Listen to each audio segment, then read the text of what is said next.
Sorry, oral questions. Questions orales. The honourable member for Carleton. Thank you very much, Madam Speaker. Well, it's only been a short time since Premier Kenney, a newly elected Conservative Premier, has taken office, and already he's keeping his promises. The elimination of the carbon tax has led to among the lowest gas prices in all of Canada. Meanwhile, in neighbouring British Columbia, which has the carbon tax model the Prime Minister seeks to replicate, had prices that reach almost $1.80 a litre, something the Prime Minister says is exactly what we want. So, clear question and in search of a clear answer. What will be the full and final increase in gas prices when this government's carbon tax is increased? Good question. The Honourable Parliamentary Secretary to the Minister of Environment and Climate Change. Madam Speaker, the honourable member is once again misleading Canadians about the impact of our plan to put a price on pollution. I would invite him to take a look at today's job reports, which noted that there was 27,000 additional jobs added to the Canadian economy, bringing unemployment to the lowest level that we have ever seen in Canada. Madam Speaker, I note the province of Saskatchewan has actually commissioned a report that they have buried when they realized that our plan to price pollution will not have a drag on the economy. In the first 2 months or any indication, we know that we can bring our emissions down, create jobs at the same time, and make life more affordable for families. The honourable member for Carleton. No, they don't want to answer the question because they don't want Canadians to know how expensive life will become when this carbon tax is fully and finally implemented. In fact, the total price is not even known for the year 2023, only 4 years away. We know already, though, that Alberta has seen its gas prices drop to among the lowest in the entire country, and the places with higher carbon taxes are paying more at the pump. The average Canadian family is $200 away from insolvency. They can't afford to pay $2 a litre for gas. But is that how high gas prices are going when this Liberal plan is finally implemented? The Honourable Parliamentary Secretary to the Minister of Environment and Climate Change. Once again, if you actually look at the facts, you can see that our plan is taking effect and it's making life more affordable for families. When I look at the Parliamentary Budget Office report, he confirmed that 8 out of 10 families in the member's own province are going to be better off as a result of our plan. I'd also direct him to recent reports that show that Doug Ford's plan in Ontario to fight climate change is less effective and twice as expensive for Canadian households. We found a way to bring emissions down, have incredible job growth like we witnessed in the province of British Columbia just last month, and make life more affordable for his constituents. L'honorable député de Carleton. Only a Liberal would think life becomes more affordable when gas prices go up. In fact, that's what the Prime Minister said. Asked about $1.70 a litre gas prices in the province of British Columbia, he said, "This is exactly what we want." But Canadians without trust funds know that high gas prices hurt their bottom line. That's why families are on average $200 away from insolvency today. Why won't they answer the question? It's a simple and factual one. What will be the full and final increase in the price of gas when this Liberal carbon tax is completely implemented? Exactly. The Honourable Parliamentary Secretary to the Minister of Environment and Climate Change. The honourable member knows that our price is going to $50 a tonne by 2022. It's been on our website. I've told him that a number of times. The reason life is being made more affordable as a result of our plan is because we introduced the Climate Action Incentive, which puts $307 in the average family of 4 in that community. I'd be curious if he's spoken to his leader, who potentially chose to file his taxes in Saskatchewan, where he could get a bigger bump from the Climate Action Incentive. Madam Speaker, the honourable member is convinced that misleading Canadians is the right strategy. I find honesty works. We can bring our emissions down and make life more affordable. The Honourable Member for Portneuf-Jacques-Cartier. How can this government be happy to impoverish Canadian taxpayers? Honest workers have on average $800 less in their pockets now, and the Liberals are rejoicing. Millions of Canadians do not earn enough to pay their bills and debts. Worse still, Madam Speaker, this government has jeopardized the future of our children and grandchildren by leaving an $8 billion deficit. Will the Liberals stop wasting Canadians' money? The Honourable Parliamentary Secretary to the Minister of Finance. Thank you, Madam Speaker. With all the respect for my colleague, and I do have a lot of respect for him, he should know, Madam Speaker, that since we've been in power, an average 4-person family has $2,000 more now in their pockets than under the Harper administration. didn't help out millionaire families or wealthy Canadians. We have a much more inclusive plan. And in his riding, they voted against a measure that has allowed more than 12,000 families to receive more than $5,700 tax-free. The honourable member for Portneuf, Jacques Cartier. I have also a lot of respect for my colleague, but what hypocrisy. They cut tax credits for young people who do sports and cultural activities.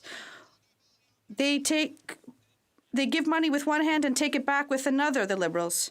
Canadian families are an average of $800 worse off now. It is irresponsible and dishonest to Canadian families. When will the Liberals stop wasting Canadians' hard-earned money?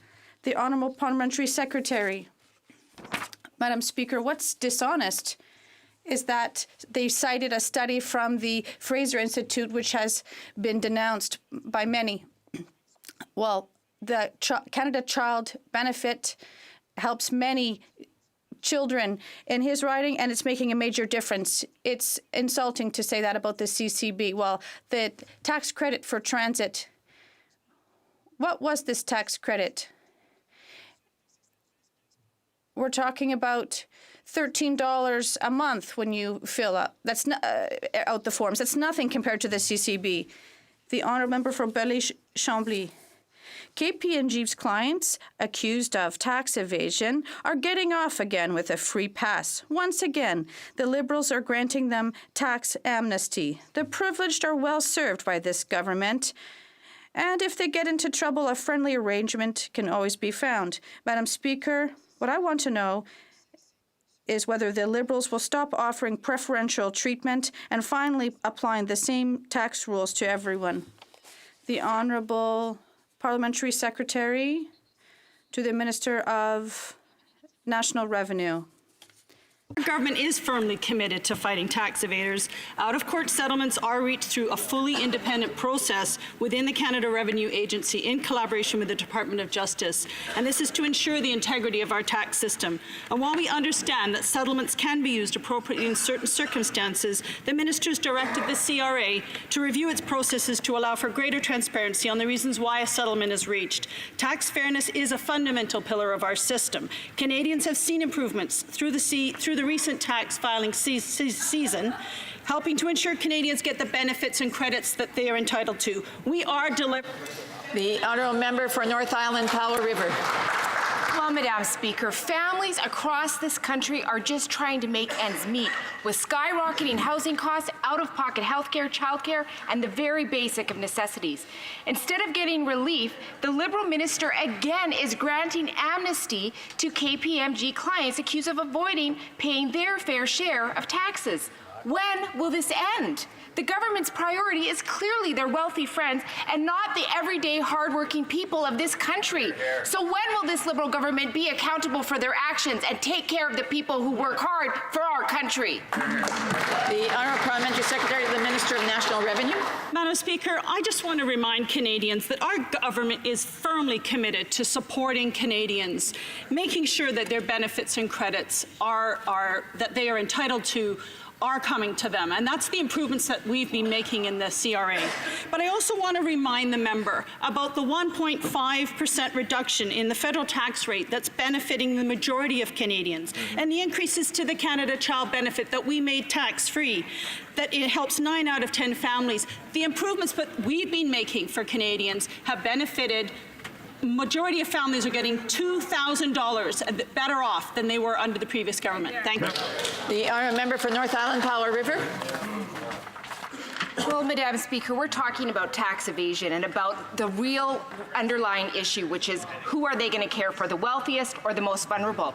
And that goes back to Service Canada, who lacks sufficient staff right now, causing applications from seniors to go unprocessed for years. A constituent recently shared with me her experience of applying for OAS and her survivor benefits over 2 years ago. And while she asked for updates many times, 944 days later, nothing has been done. Until Service Canada gets the appropriate resources, seniors of this country will continue to suffer. Can the minister please explain to the seniors of this country why this continues to happen?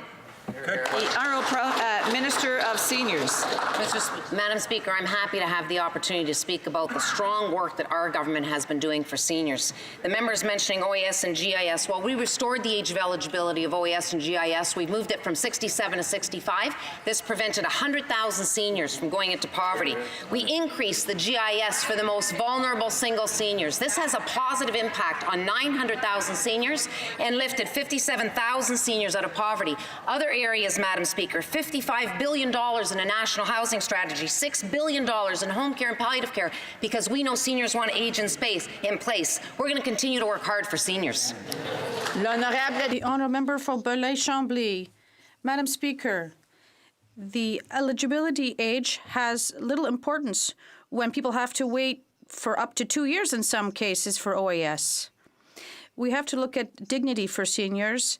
And the reality is that Service Canada doesn't have enough resources to manage OAS and GIS.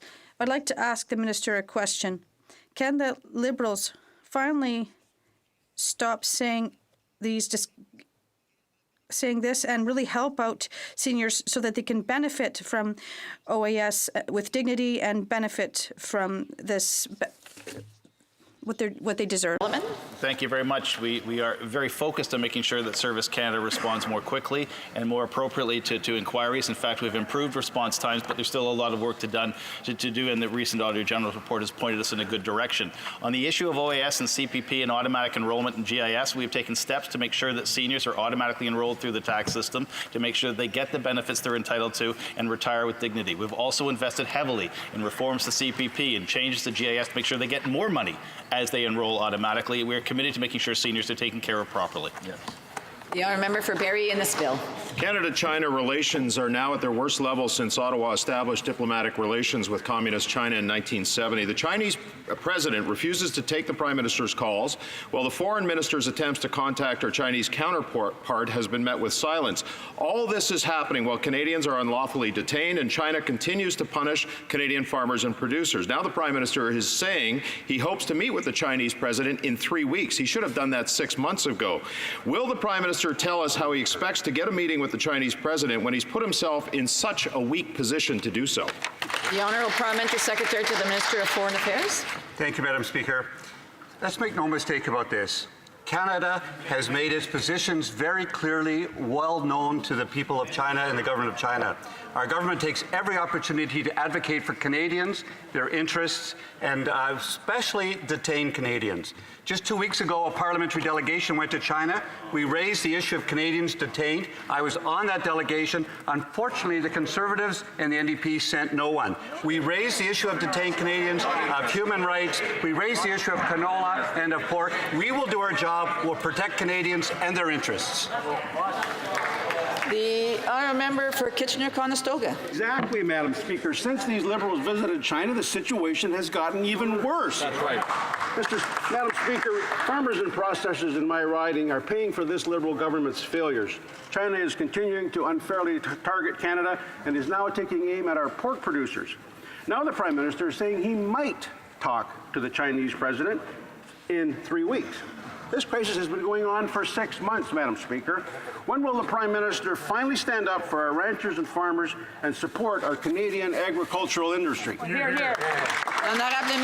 The Honourable Minister of Agriculture and Agri-Food. Madam Speaker, I can assure you that our thoughts are with our canola and pork producers. Since the very beginning, we've attacked this issue on various fronts, and we've worked in cooperation with the industry, with farmers, and with our provincial counterparts as well. Obviously, as Minister of Agriculture, I defend the quality of our products. I defend our inspection system, which is reliable. The Minister of Trade and Diversification is certainly on a trade mission right now.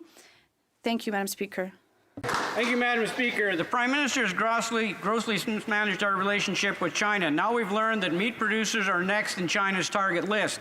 Farm incomes were down 45% across the country in 2018, 68% in Alberta alone. Constituents in my riding of Bow River are suffering the consequences.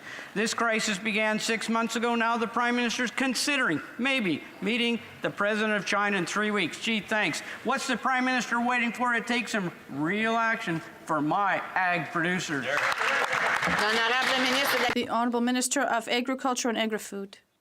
Madam Speaker, we are taking real action for our farmers, and this since the very beginning, in a constant manner.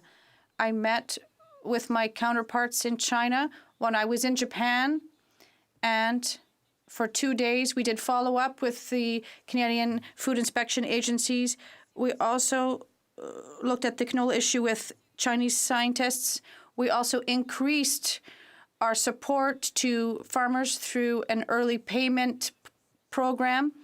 Thank you, Madam Speaker. The honourable member for Sarnia-Lambton. Well, Madam Speaker, those actions have had zero results. It's been 6 months since our relations with China have soured. 6 months since Canada hasn't had an ambassador to China. 6 months that 2 Canadians have been detained, and now the Chinese government is doubling down on canolas, peas, soybeans, and meat from Canada. We've repeatedly called for the Prime Minister to take action, and yesterday he said he might arrange a meeting in 3 weeks. Really? 3 weeks? Why won't the Prime Minister take action now to protect Canadians? The Honourable Parliamentary Secretary, the Minister of Foreign Affairs. Thank you, Madam Speaker. The cases of Michael Kovrig, Michael Spavor are a priority for this government. And this Parliament has had a proud tradition of uniting and working together when our farmers, when Canadians are detained, when we are at risk with any other country. And I would implore the opposition to think about what they're doing. We've rallied an unprecedented number of partners around the world in support of Canada's position. Liberal members were in China, Conservatives and NDP didn't come. We invite you to stand together and take the side of Canadians in this very important issue. The honourable member for Charlebourg-Saint-Charles. Madam Speaker, our relations with China have soured over the past 6 months. For 6 months, Canada has no ambassador to China. For 6 months, 2 Canadians have been detained, and now China is imposing sanctions on Canada. We've asked the Prime Minister to take action several times. He announced that he might arrange a meeting in 3 weeks, but if he'll see whether this will be appropriate or desirable. Wow. If the Prime Minister is afraid to do his job, could he ask someone else to do it for him? The Honourable Parliamentary Secretary to the Minister of Foreign Affairs. Madam Speaker, the cases of Michael Kovrig and Michael Spavor are a priority for our government, and I hope it is for others as well. We spoke with an unprecedented number of partners to discuss Canada's position. I went to China 2 months ago to discuss these cases, but the Conservatives and the NDP refused to send anyone. We are always ready to talk with China and to raise these issues. Thank you. Member for Aurora, Oak Ridges, Richmond Hill. And yet there's no progress. This Prime Minister continues to destroy Canada's relationship with China as tensions continue to escalate. Canadian farmers are struggling as China has stopped imports of canola and is restricting soy and pork shipments, while 2 Canadians are suffering in a Chinese prison and another one faces the death penalty. And now the Prime Minister is only considering engaging directly with China in 3 weeks. And that's if the Chinese agree to it. Why is this Prime Minister showing such weakness in the face of China? The Honourable Parliamentary Secretary of the Minister of Foreign Affairs. Thank you, Madam Speaker. Our Prime Minister and our Minister of Foreign Affairs have taken these cases and all of these issues extremely seriously, and we continue to work in a very complex and difficult situation with integrity, with persistence, and with grace. I've raised the concerns that the member has raised myself in China 2 weeks ago, and we have rallied an unprecedented number of partners around the world in support of Canada's position. Last week, the United States and Canada issued a joint statement firmly rejecting wrongful detentions and calling for the immediate release of Michael Kovrig, Michael Spavor. We continue to raise these cases and all these issues. The honourable member for Rosemont-La Petite Patrie. Madam Speaker, more and more people are taking their bikes to work or simply to get around town. Yesterday, Rosemont La Petite Patrie announced an ambitious plan to improve our bike path network by making intersections safer and creating new protected bike lanes. While city councillors are taking action, here the Liberals are dragging their heels. For months, the report on bike safety has been collecting dust on the Transport Minister's desk, and they're just telling us that there will be pilot projects. When will the Liberals take action to protect pedestrians and cyclists? The Honourable Minister of Transport. The government, Liberal government, has taken action. It did so a year ago. I reunited the provinces and territories to discuss this very serious issue with respect to pedestrians and cyclists who are vulnerable. And I told them on several occasions that we take federal initiatives and pilot projects to increase the visibility of these people with respect to truckers and large vehicles in cities. I congratulate him for his initiatives. We'd like other municipalities and provinces to do the same thing. South Okanagan, West Kootenay. Madam Speaker, Amanda from Penticton has found that the money she gets from the Canada Child Benefit is useless, as there are no childcare spaces for her daughter, so she can't go back to work. Amanda began the waitlisted project online to document the difficulties parents face when looking for childcare. They found that the child benefit is entirely inadequate for covering childcare costs and doesn't open up any new spaces. This isn't acceptable. Will the Liberals act immediately to create more childcare spaces so that parents like Amanda can go back to work? Hear, hear.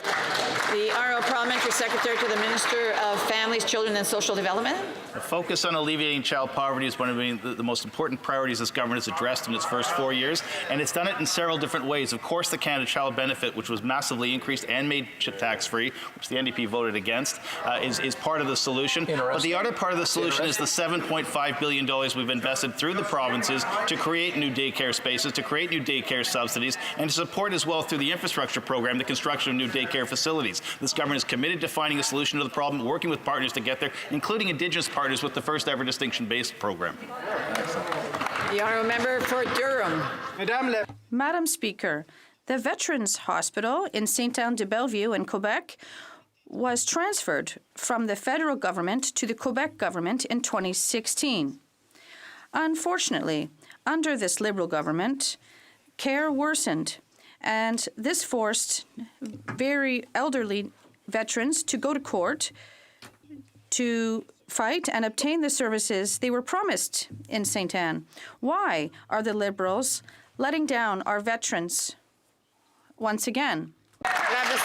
The Honourable Parliamentary Secretary to the Minister of National Defence. Thank you, Madam Speaker. I'd like to congratulate my colleague for his excellent French. And yes, veterans and long-term care facilities across Canada, we always support them and keep veterans near their loved ones. And there are more than 5,000 veterans that receive care in the thousands of provincial institutions that we partner with. And it would be inappropriate for me to comment on this particular case. Thank you.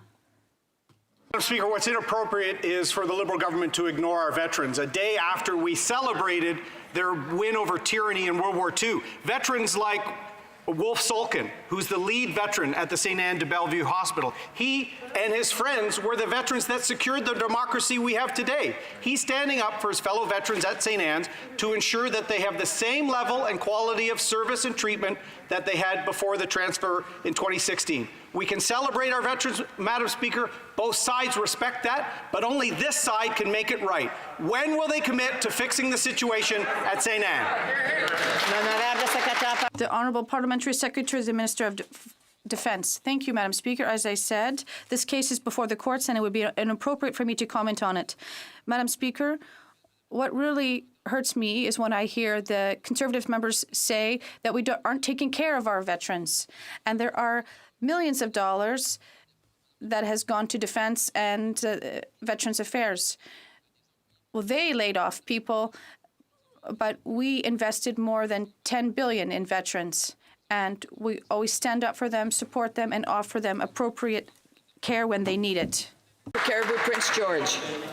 Madam Speaker, it's obvious that this government doesn't care about the over 200,000 Canadians that are employed by Forestry, or the 9,500 forestry jobs in Indigenous communities across our country, or the hundreds of communities across rural Canada that depend on forestry industry for at least half their base income. Despite having a once-in-a-generation chance to end the long-standing softwood dispute by negotiating into a new NAFTA, they squandered the opportunity. Why? The Honourable Parliamentary Secretary to the Minister of the Honourable Parliamentary Secretary to the Minister of Science and Sports and the Minister of Public Services. Thank you very much, Madam Speaker. We are taking action to ensure our forestry sector remains a source of good, middle-class jobs across the country. With new investments in Budget 2019, our support will total over $1 billion. Our Softwood Lumber Action Plan is actively supporting workers and communities. And this past fall, we announced funding through the Strategic Innovation Fund specifically for forestry. Building on our work to date, Budget 2019 includes additional investments to help this sector innovate, diversify, and grow. We will always stand with workers in our forestry sector. Thank you very much, Madam Speaker. Honourable Member for Cariboo Prince George. Madam Speaker, thousands and thousands of jobs are at risk right now. Hundreds of jobs have been lost in the recent weeks in my province alone. Where are they standing with them? In the unemployment line? That answer is shameful. The Liberals have admitted that forestry hasn't been a priority. They would rather litigate than negotiate. For the past 4 years, they have failed to be a champion for our forestry families. What are they willing to do for the thousands of Canadians employed in our forestry industry who have already received mill closure layoff notices or their job losses? The Honourable Parliamentary Secretary to the Minister of Science, Sports, Public Services and Procurement. Thank you very much, Madam Speaker. And our hearts go out to the workers, families, and communities. But we have to underscore that the job figures are doing very well. We've increased the number of jobs by 27,000 in the last month alone, and we have the lowest unemployment rate in 40 years. We continue to strengthen this industry's competitiveness and sustainability as it struggles with log supply and market conditions. From wildfires and invasive species, our forests are feeling the effects of climate change, and with new investments in Budget 2019, our support for forestry sector workers will total over $1 billion. The Honourable Member for Hamilton Mountain. Madam Speaker, in 2015, the Liberals promised the people of Hamilton change to make their lives better. But everyday families are just trying to keep up with their bills, grappling with sky-high housing costs, out-of-pocket health costs, childcare and senior care. When big corporations decide to leave our communities, people pay the price of losing their jobs and their livelihood. Instead of standing up for workers, this Liberal government has been granting amnesty to wealthy KPMG clients trying to avoid paying their fair share of taxes. Can the Liberals explain to the people of Hamilton how this is fair? Parliamentary Secretary to the Minister of National Revenue. Speaker, let me say that unlike the previous government, fighting tax evasion, bringing fairness to the tax system is a huge priority for this government. Since we took office, the CRA has completed twice as many offshore non-compliance audits in 3 years than it did in 10 years under the Conservatives. The CRA has opened 50 criminal investigations relating to tax evasion. With our historic investments of over $1 billion, our government is giving the agency the resources it needs to do its work, and we are starting to see results. We are committed to ensuring tax fairness, and we are delivering results. Good job. The Honourable Member for Windsor-Tecumseh.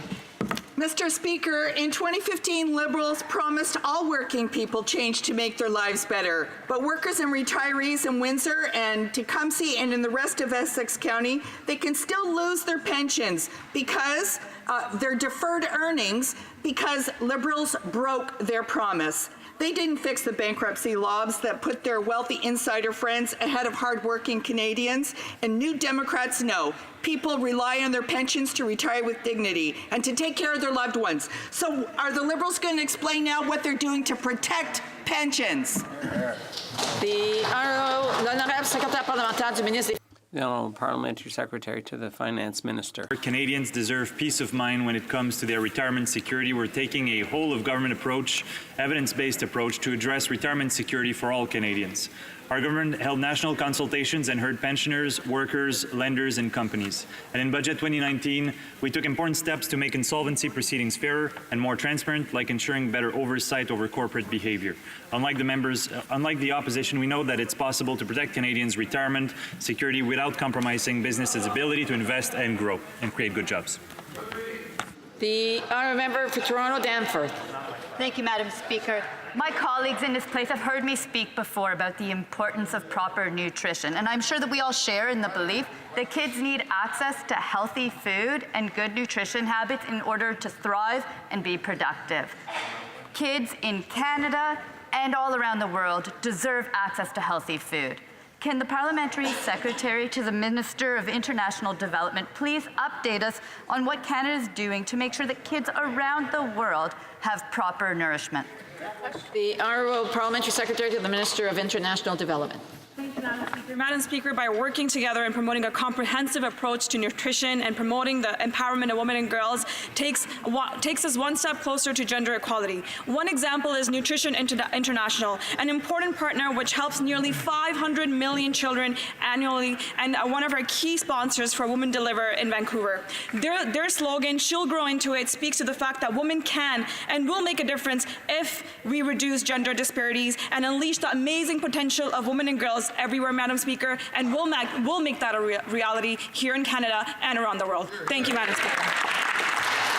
The honourable member for Calgary Rocky Ridge. Well, Madam Speaker, the Auditor General has many new responsibilities now, including auditing the government's ill-considered infrastructure bank and the new Trans Mountain Crown Corp that resulted from them chasing Kinder Morgan out of Canada. Last summer, the Auditor General said that they needed more money to be able to keep doing performance audits.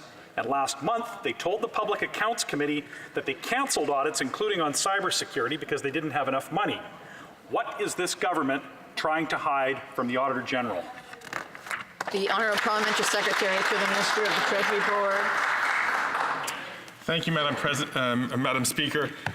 Although it's my pleasure to answer this question, I must admit it's with a bit of trepidation that I see that the Conservative Party, the Harper Conservatives, have really developed an interest in the Auditor General, because the last time that they had interest in the Auditor General, they slashed their budgets by $6.4 million. They fired auditors. They forced a parliamentary budget officer to take them to court, and they were found in contempt of Parliament itself. Madam Speaker, I'm just hoping that that's as far as their interest is going to go. The honourable member for Calgary Rocky Ridge. Well, Madam Speaker, one thing that never, ever happened under the previous government was the Auditor General coming to the Public Accounts Committee and saying, we don't have enough money to do our job. That never happened. On May 14th, the Office of the Auditor General told Public Accounts, quote, had we received the $10.8 million, we would have been able to do the work that was expected, unquote. So I asked, you are not adequately funded? They replied, that's right. What part of that testimony does the Parliamentary Secretary not understand, and why won't they?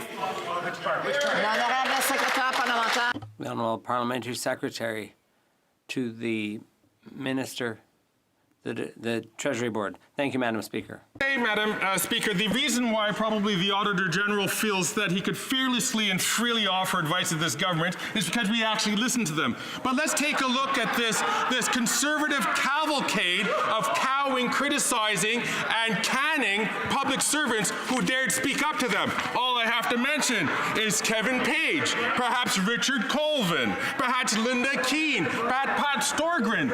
Madam Speaker, I can tell you, I'm so glad that public officials feel that they can speak to us. The honourable member for Oshawa. You need $10 million, and you said no. Madam Speaker, the Port of Oshawa is one of my riding's crown jewels, and the Transport Minister announced the amalgamation of the Port Authorities of Oshawa and Hamilton this week, and it will take effect on the 18th, just 11 days from now. This decision was made without any meaningful consultations with the Oshawa Port Authority, the regional and city governments, port users, customers, tenant operators, labor groups, or the public. While this government once promised transparency, it has not been as advertised. Madam Speaker, when will the minister table the business case for the port amalgamation in this House? Thank you. The Honourable Minister of Transport. Mr. Speaker, I'm disappointed to hear my colleagues say this because I can tell you personally that I spoke to the mayor of Oshawa on several occasions. In fact, with his council around the table. I also spoke several times to the mayor of Hamilton. We spoke to the port authorities themselves. There was a huge amount of consultation. We even extended the consultation period above what it had been planned before. This will be good for Southern Ontario, and we did all the necessary consultation. The Honourable Member for Yorkton Melville. Speaker, with the Prime Minister's counter tariff, steel and aluminum manufacturers in my riding of Yorkton Melville were crippled. Small and medium entrepreneurs invested everything that they could to keep their workers working. This Liberal government promised to have their backs, but never came through. It's clear assistance from the $2 billion tariff windfall was never intended for them. When will this Prime Minister admit his help for the steel industry is not as advertised? The Honourable Parliamentary Secretary to the Minister of Finance. Thank you, Madam Speaker, and we'll always stand up for Canadian workers and Canadians' interests. And to support the steel and aluminum industries and workers, we've provided up to $1.7 billion through the BDC and EDC to keep businesses operational, $250 million in new funding through the Strategic Innovation Fund, the SIF, to bolster the competitiveness of Canadian manufacturers, $100 million in support for SMEs through the regional development agencies. And as you know, Madam Speaker, we stood to defend the workers in the industry against the unacceptable tariffs imposed by the Americans. Thank you, Madam Speaker. The Honourable Member for Kootenay, Columbia. Madam Speaker, in my riding of Kootenay, Columbia, there are 4 national parks, and I have the pleasure of having many Parks Canada employees as constituents. Many staff work non-standard hours, and they struggle with finding affordable and accessible childcare. Parks Canada's collective agreement expired last August, and as part of the bargaining process, the union is asking for the creation of a joint committee on childcare to research the needs of employees, determine challenges, and recommend solutions. Will this government show leadership and work with Parks Canada employees to address the childcare crisis? Bravo. The Honourable Parliamentary Secretary to the Minister of Environment and Climate Change. Madam Speaker, as representing the Minister of the Environment, it's important that we recognize that we have an obligation to the employees who work for the different departments and agencies, including Parks Canada. Of course, I'd be willing to sit down with the member after question period today to discuss the issue in greater detail so we can move forward in a manner that respects the needs of Parks Canada employees. Thank you. Honourable Member for Courtenay Alberta. Madam Speaker, in 2012, the Conservatives recklessly cut the Surf Guard program at Long Beach and Pacific Rim National Park Reserve, putting lives at risk. Prior to its cancellation, this life-saving program was in place for almost 40 years and responsible for saving dozens, if not hundreds, of lives. Recently, a CFB Comox helicopter and a Canadian Coast Guard vessel had to make yet another life-saving rescue. Following this incident and 2 fatalities last year at this same spot, the communities and the families want to know, how many fatalities and rescues will it take before this government does the right thing and reinstate this life-saving program? The Honourable Parliamentary Secretary to the Minister of Fisheries, Oceans and the Canadian Coast Guard. Thank you very much, Madam Speaker. This government has made the largest investment in fleet renewal for the Canadian Coast Guard in its history. We're putting forward a plan that will provide the Coast Guard with the right equipment while promoting economic growth and creating good-paying jobs across the country. The fleet renewal is needed as the average age of a large ship in the Canadian Coast Guard is 38 years old. They're nearing the end of their service lives. This government is reinvesting in the Coast Guard to protect the communities that are affected and the people that make their living on the water. Thank you, Madam Speaker. The Honourable Member for Sturgeon River Parkland. Madam Speaker, we have seen how these Liberals are using $600 million and Unifor to stack the deck in their favour in an election year. Shame. Now the Liberals are forcing Elections Canada to hire social media influencers to get out the vote. Now I thought we were fighting to get influence out of elections. That's right. Can the Liberals guarantee that these influencers will be nonpartisan, or is this just another example of Liberals trying to stack the deck and rig the next election? Good question. Good question. The Honourable Minister of Democratic Institutions. Speaker, there's only one party in this House that wants to suppress Canadian voters, Madam Speaker, and that's the Conservative Party of Canada. In fact, the record shows it, Madam Speaker, when they have misdirected voters as to where to vote, where they have tried to circumvent party fundraising rules, where they actually had a member of Parliament go to jail for not following elections law, Madam Speaker, and they were also tapped on the wrist for having government advertising and partisanship in the same frame, Madam Speaker. There's only one party, Madam Speaker, that has worked consistently to try and undermine the election, and that's the Conservative Party of Canada. The honourable member for Calgary-Midnapore. Madame la Présidente. Madam Speaker, we've learned that Elections Canada will be spending $650 million to hire influencers on social media. Elections Canada should focus on holding free and fair elections and shouldn't be forced by the Liberal government to carry out yet another bid to rig the election. When is the Prime Minister going to stop manipulating every last aspect of our democratic institutions to stack the deck in his favour? The Honourable Minister for Democratic Reform. Madam Speaker, this is a dangerous game the Conservatives are playing, always trying to undermine our elections. Speaker, I have a challenge for the members opposite. I have a challenge that let's see if they can make 2019 the first time they don't break elections law. Thank you. The honourable member for Calgary-Midnapore.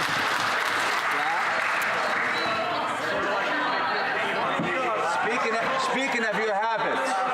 Order on both sides of the House. Order. Order.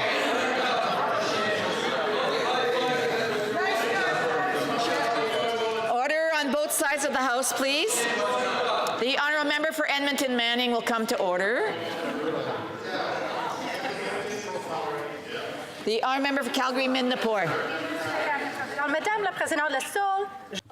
Madam Speaker, all the Conservatives are trying to, Liberals want to do is rig the election. Celebrities, athletes, and YouTube producers. But it is unfair and impossible for the Prime Minister to demand these people set aside their own opinions and experience and remain unbiased. Why doesn't the Prime Minister just admit that he is using his power and influence in this latest stunt to stack the deck and rig the next election? The Honourable Minister of Democratic Institutions. Never put it past Conservatives to let facts get in the way of their questions. When we look at the record, Madam Speaker, there is one party who has consistently broken elections law, who has actually been convicted for it, and who's even had a member of Parliament go to jail for it. And in fact, when they had their chance in government, they put forward elections legislation that would make it more difficult for Canadians to vote, that would limit the rights of Canadians living abroad, and that would not even allow the Chief Electoral Officer to talk to Canadians about, get this, how to vote, Madam Speaker. On this side of the House, Madam Speaker, we will not take any lessons, and we will always stick to the facts. Thank you. Member for Davenport. Madam Speaker, it should come as no surprise that the Leader of the Opposition has discredited economic views to match his discredited social views. Recently, he stated that the government has no role in helping lift people out of poverty. While this explains the terrible Conservative track record on poverty reduction, it ignores that this Liberal government has helped lift more than 820,000 Canadians out of poverty and achieved the lowest level of poverty in Canada's history. Could the Parliamentary Secretary to the Minister of Families remind the House of how our government is helping Canadians work hard to join the middle class? The Honourable Parliamentary Secretary to the Minister of Families, Children and Social Development. You know, a year ago, Ontario voters chose to elect a Conservative government. While the Conservative leader says that he doesn't think governments have a role to play in lifting people out of poverty, Conservatives in Ontario under Doug Ford seem to think they do have a role to push people into poverty. In fact, take a look at some of the cuts they've made. They've cut minimum wage for young people. They've cut social assistance for people with disabilities. They've cut mental health supports and cut back on funding for homeless shelters. They've even cut supports for advanced age seniors as they need support as they age. In fact, the Conservatives in this House just this week stood and said, if you want to know what God thinks about money, look at who God gives it to. If you want to know what Conservatives think about poverty, look at the...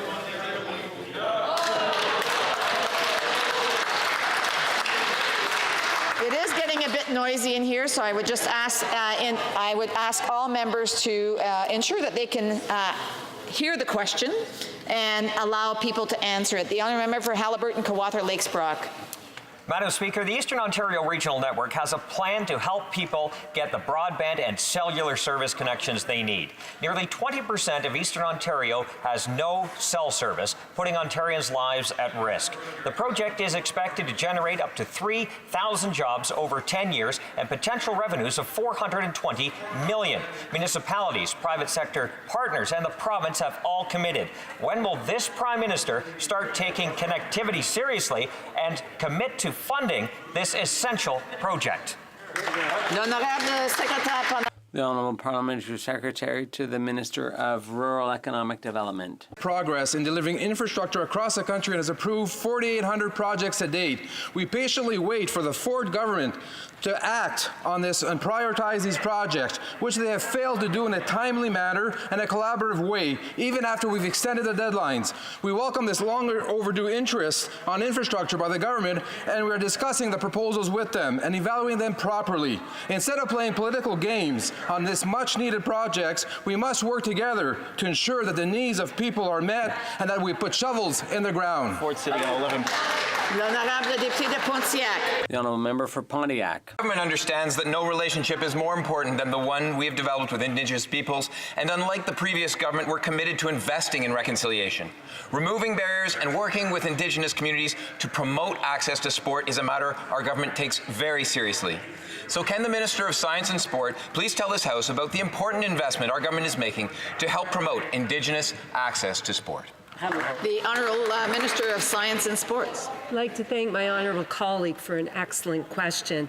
Sport builds self-esteem and leadership skills and has the power to transform lives. We listen to the Truth and Reconciliation Commission, Indigenous communities, and Indigenous sport leaders because we know no relationship is more important. Last week, I announced $48 million for a new program for sport and physical activity in Indigenous communities to help improve the lives of Indigenous peoples and build stronger, healthier communities for all.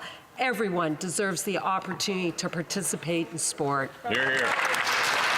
The honourable member for Leeds, Grenville, Thousand Islands, Rideau Lakes. Madam Speaker, we've heard the same answer from these Liberals about the Eastern Ontario Regional Network project and its inaction after 4 weeks of non-answers, and the province has already committed $71 million to fund it.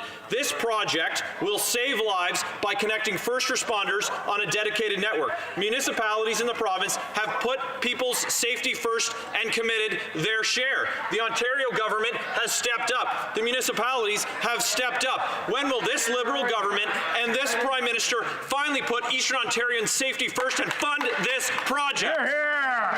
The Honourable Parliamentary Secretary to the Minister of Infrastructure and Communities. Always ironic to hear the Conservatives talk about infrastructure when on this side of the House, the facts speak for themselves. Under this government, we've approved 4,800 projects, Madam Speaker. That's 4 times more than the last Conservative government. And the vast majority of those projects were approved in the first 3 years. 651 projects in Ontario when it comes to transit, 1,353 when it comes to green, 39 projects when it comes to community and cultural recreational infrastructure, and 82 projects in that member's riding. How many under Premier Ford? 0.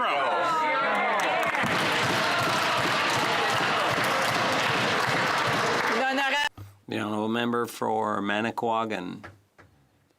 Madam Speaker, over 40 years ago, the government created a tax credit to stimulate investment in the Atlantic region. It covers the Maritimes, the Gaspé, and Lower St. Lawrence, all the way to La Pocatière, but not the North Shore, which needs to diversify its economy too. Mining is great, but it's cyclical. I wrote to the Finance Minister, but he's done nothing, neither in the budget nor in the BIA. Why is this government so intent on discouraging investment on the North Shore? The Honourable Parliamentary Secretary to the Finance Minister. Our government takes investment very seriously all across the country and in all regions of Quebec, and that's why in the last budget we increased our funding for the regional economic development agencies in order to have a significant impact from coast to coast. And an important investment is being made today to ensure that investment occurs all across the country, all across Quebec, in all regions, including the North Shore. The honourable member for Manicouagan. Madam Speaker, let's talk about another issue where the government's neglecting Quebec's regions, the spruce budworm that is ravaging our forests. The infested area is bigger than all of New Brunswick, but the government has freed up $75 million for New Brunswick, but not a single penny for Quebec. Surprise, surprise, the Irvings own some of the forest in New Brunswick and have cutting rights over the rest. The money always goes into their pockets. Does the government realize that they're robbing Quebec to pay the Irvings? The Honourable Parliamentary Secretary. And Public Services and Procurement. Thank you very much, Madam Speaker. And our priority is making sure the forestry industry remains a source of well-paying jobs and prosperity. We understand the importance of evidence and science-based decision-making. That is why we are investing in early intervention and providing up to $74 million over 5 years to prevent the spread of spruce budworm in Atlantic Canada. We are also researching an early intervention strategy to slow the spread of these pests and minimize damage. Thank you very much, Madam Speaker. The honourable member for Repentigny. The cutting of 68 jobs at TVA is proof that the media are in trouble, even the most popular ones. Meanwhile, Facebook, Netflix and company aren't paying their fair share of taxes. They don't charge tax. They don't produce any Quebec content. They don't have a single journalist on their payroll. We need a new domestic television fund financed by the internet giants. Will the government finally force them to pay their fair share? Minister of Canadian Heritage and Multiculturalism. Thank you, Madam Speaker. Our thoughts go out to the workers who have lost their jobs and their families. Our media are in crisis, and the laws we have to protect our culture were made well before the internet. Europe has been working to update its laws for over 10 years. Canada only started when we were elected in 2015. While the Europeans are in a marathon to make the web giants contribute to the culture, we, because of conservative inaction, have to sprint. We will make the web giants contribute to our culture like every other Canadian business. There will be no free ride, Madam Speaker. The honourable member for Nanaimo, Ladysmith. Madam Speaker, the provinces and territories that represent 85% of the Canadian population have reduced their greenhouse gases by 15% since 2005, almost enough to meet the 2020 targets that Canada agreed to in Copenhagen. But we will not meet that target because two provinces, Alberta and Saskatchewan, have increased emissions by the same amount and now account for 50% of Canada's emissions. Madam Speaker, what is the government prepared to do to curb the emissions of Canada's oil and gas industry so we can meet our international obligations? Parliamentary Secretary to the Minister of Environment and Climate Change. Madam Speaker, I'd like to take this opportunity, given the first time I've answered this member's question, to congratulate him on his recent by-election win and welcome him to this House.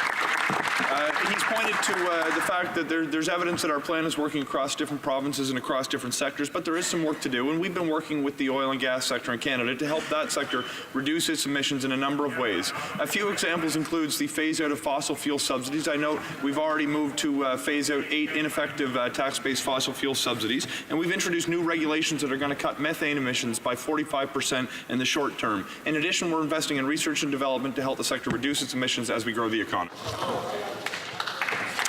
And that brings us to the end of question period.